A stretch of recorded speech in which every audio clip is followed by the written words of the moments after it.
Thanks for those of you that got here on the first two trolleys. Thank you for hanging with us. Wanted to make sure that everybody that is here at the event got an opportunity for this.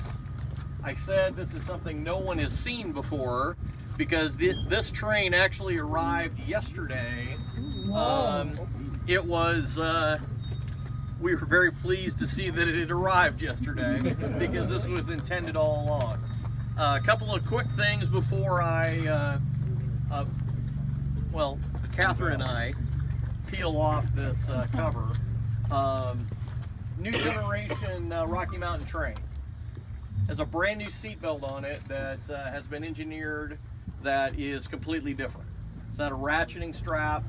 It actually pulls over, and when it locks, and the way that it's set up, depending upon how this has been completed, it has to be engaged before the lap bar will lock.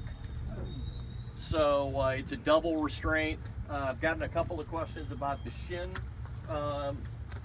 guard there. I don't know if it's fully a new re-engineer, or if it's that second generation that everybody experienced before. So we'll have to try it together. But really excited about it. A couple of things you'll notice.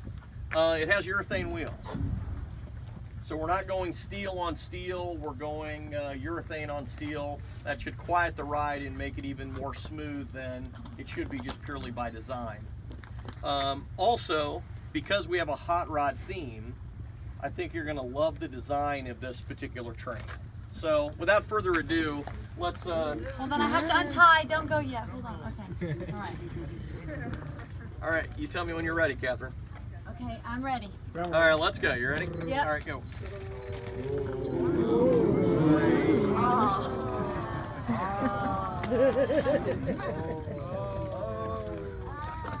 Pretty cool, huh?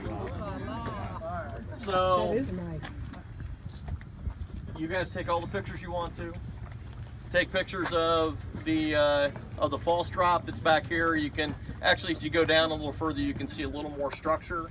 What we're going to do, those of you that are going to be walking with me on our little hike, we're going to walk down the hill.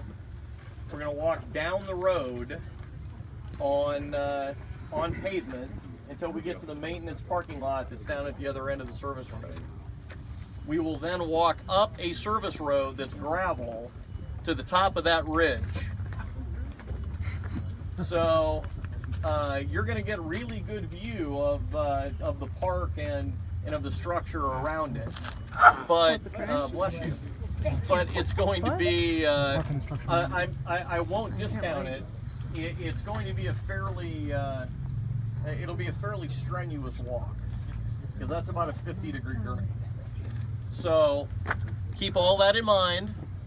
If you don't want to make the trip with us, the trolley's available to take you back down and back over to Dreammore. For those of you that are going on the hike with us, the trolleys will actually pick you up at the maintenance parking lot when we get done. And they're well aware you guys are going to be muddy, so don't worry about this. Questions before we do anything? This is one complete train, two train operation. And it's not going to have the shin guard thing? It does have the shin guard.